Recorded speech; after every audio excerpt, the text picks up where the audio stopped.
Mercedes finally reveal the truth for the massive performance loss. So we're going to be going through that and 3 other stories in today's video. So make sure to like this video, and if you want more Mercedes news content like this, make sure to subscribe to the channel by hitting that red button down below. The first story is that Mercedes' performance continues to be inconsistent. After months of struggling to keep up with Red Bull and McLaren and trying to improve its car, Mercedes finally seems to have found the true reason behind their performance loss in this season. Following a stumbling start to 2024, where Mercedes struggled to reach the podium, the team's Monaco Grand Prix upgrades, which included a new front wing, unlocked the potential of their W15. But can these changes save Mercedes from being pushed even further on the starting grid? Let's find out in this deep dive, uncovering everything from what went wrong to what could bring them back to the top. The 2024 season has been challenging for Mercedes, a team used to dominating the field in previous years. As of now, Mercedes has yet to fully recover from the struggles of the new technical regulations introduced in 2022, which significantly impacted their car's performance. Lewis Hamilton and George Russell have shown some great lap times, but the team remains behind leading teams like Red Bull and Ferrari in the standings. Mercedes has recorded some competitive finishes, with both drivers achieving podiums at races like Austria and Spain, but they've struggled to be a consistent challenger for other teams. Their performance fluctuates depending on the track, with slow-speed circuits like Monaco and Imola being more favorable to them. Despite occasional promising results, the Mercedes W15 car has often been off the pace, and the team has admitted it's still grappling with key design and aerodynamic issues. And the problems with the W15 don't stop there. There are even more critical issues that need to be addressed if Mercedes hopes to regain their competitive edge. Mercedes' performance issues in 2024 come not only from a fundamental flaw in the design approach to their car, but also from such small issues like weight loss on the track. The W15 suffers from a poor balance between its aerodynamics and mechanical grip. The team revealed that they were slow to adapt to the new ground effect regulations introduced in 2022, which led to a misalignment between suspension, dynamics, and aerodynamics. This issue traveled into 2024, hampering their ability to deliver a competitive package. One of the key problems has been the car's handling at high speeds and its inconsistent performance across different types of tracks. While the W15 performs reasonably well in slower, more technical circuits, its aerodynamics and mechanical setup falter in high-speed environments where other teams excel. Chief Technical Officer James Allisson acknowledged that the team's old design methodologies were effective under the previous set of regulations, but the new rules exposed inherent weaknesses. The way we had found of working in the previous set of rules was very effective for the previous set of rules, Mercedes technical director James Allisson told F1's Beyond the Grid podcast. I don't just mean the way we'd shaped the front wing or the particular way that we handled the tire squirt at the rear of the car. I mean the way that the key engineering groups interacted with one another in the team, the aerodynamics with vehicle dynamics with the track, and track with both of those two groups. The way that we were set up in the old world worked just fine, not just fine. It worked for 8 seasons on the trot, something no one has ever done before. Another issue is the car's sensitivity to setup changes.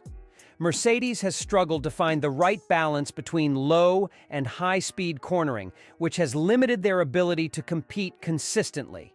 While they've made strides in certain areas, like improving aerodynamic characteristics, the development of the W15 hasn't been smooth.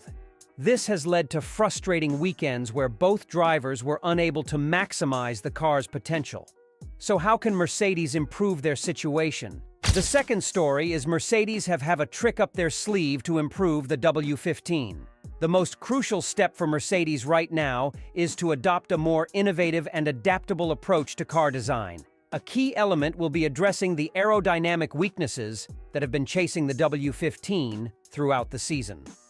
The team must focus on refining their understanding of how the car interacts with the ground effect dynamics, particularly its floor and diffuser setup, which is critical for managing airflow under the car.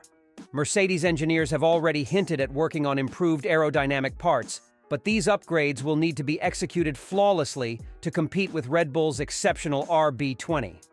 Furthermore, Mercedes has struggled with tire management in the 2024 season. In several races, including in Canada and Hungary, their drivers reported difficulties in maintaining tire temperatures, leading to inconsistent grip levels. This tire degradation not only affects lap times but also forces the team to make suboptimal pit stop strategies. To address this, Mercedes needs to explore ways to optimize the car's mechanical grip and improve how it interacts with the Pirelli tire compounds. Enhancements in the suspension system and a more sophisticated tire pressure management approach will bring noticeable improvements in race performance. As the team moves forward, learning from their past mistakes and focusing on a more adaptive car development process is crucial. Mercedes has already acknowledged their mistake of not adjusting to the new regulations early enough. As James Allisson pointed out, the old internal communication processes were not suitable for the new ground effects era. By restructuring their engineering teams to ensure tighter integration between aerodynamics, suspension, and vehicle dynamics, Mercedes can ensure that future designs are more stable and competitive across different circuits. Mercedes also needs to strengthen its power unit, particularly in terms of energy recovery systems.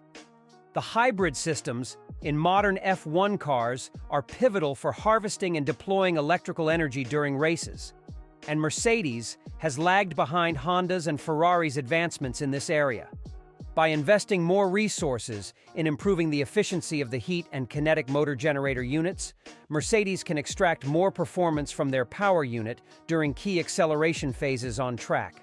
However, no car improvements can increase Mercedes' chances of getting on the podium if they lose their star driver. The third story is, what does Mercedes look like without Lewis Hamilton moving forward?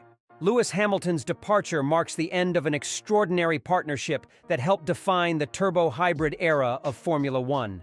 Since joining Mercedes in 2013, Hamilton has secured 6 of his 7 world championships with the team, making him an integral part of their success. However, as Hamilton transitions to Ferrari in 2025, the challenge for Mercedes will be how to maintain its performance level without their star driver.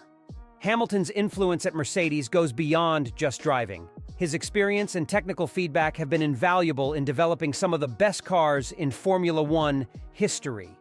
The loss of such a seasoned driver will impact not only the performance on track, but also the development trajectory of future cars. Hamilton's demanding attention to detail during feedback sessions with engineers has been widely recognized as a key factor in Mercedes' dominance over the years. His departure could slow down the car's development as the team adjusts to a new dynamic. However, Mercedes is no stranger to adapting to change.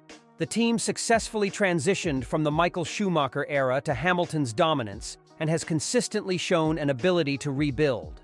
With George Russell stepping into the role of team leader, Mercedes will be relying heavily on his ability to mentor younger drivers and work closely with the engineering team to fine-tune car development. Everyone at Mercedes recognizes the immense value Lewis Hamilton brings to the team, and his level of professionalism is so exceptional that even the former Mercedes F1 boss has praised his relentless dedication and contributions. As Mercedes prepares for life without Hamilton, the team's future will depend on its ability to identify a new talent who can drive them forward. Toto Wolff, Mercedes' team principal, has a strong track record in nurturing talent, having supported drivers like Valtteri Bottas and George Russell in their rise to the podium. This same nurturing approach will be vital in ensuring that Mercedes remains competitive in the post-Hamilton era. Despite this, they still need to find a driver who can at least be on one level with Hamilton for Mercedes to stay on top of the grid. The search for Hamilton's replacement has been one of the most discussed stories in the paddock this season. While Lando Norris appears to be the favorite to join Mercedes, The team has other options if the deal with Norris doesn't materialize. Esteban Ocon, who previously drove for Mercedes-backed teams like Aston Martin, could be an option. Ocon has performed solidly at Alpine, showcasing his ability to extract the maximum from a midfield car. His experience within the Mercedes ecosystem and rapport with Toto Wolff could make him a natural fit for the seat. Another potential candidate is Ferrari's Carlos Sainz, whose contract with the Scuderia reportedly ends in 2025. Sainz has consistently demonstrated his ability to perform under pressure and has been instrumental in Ferrari's recovery, although prying him away from Ferrari might be difficult. And if you're curious about Horner's potential transfer options, check out my other video where I break down which teams are fighting for him as their next driver.